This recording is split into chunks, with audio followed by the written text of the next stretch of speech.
Hi guys, for today's video, nanasad ko yung home service karon. So nag-prepare na ko early in the morning, naligo na ko guys. Inya. So una karon, nakaabot na ko diri sa balay sa akong customer. Actually kini nga customer guys, regular customer na yan siya. Nakailang balik na sad ko aning dapita. Charot. Bitaw.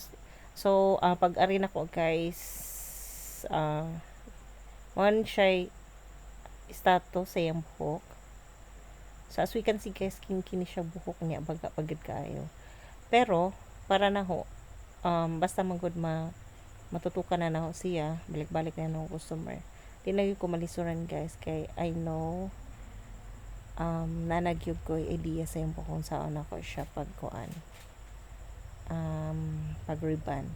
So man siya, nag-apply na ko sa iyang buhok.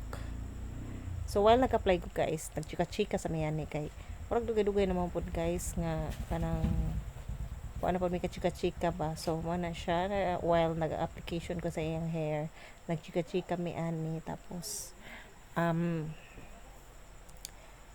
wala po tibaw ibitaw guys no nga nag 1 year na po. Actually iyang buhok is almost 2 years na po ni siya nga wala mariban. So much better kay kanang para makapahuay po ng buhok. So mana siya nagplansya na ko ana guys. So, sige ra sad mi tabay kay basta makita gyud mi aning kustomera.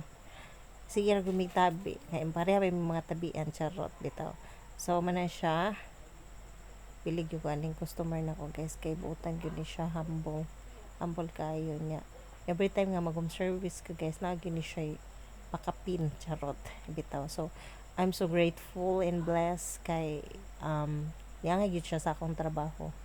So, every time nga ang customer mga sa akong trabaho ma-impress ko guys and makakuan po ko bali ma-inspired po ko sa akong trabaho ba kay also and finally mo na siya yung result sa after 6 hours of hair rebonding. And I would like to thank you madam for always trusting me touching your hair.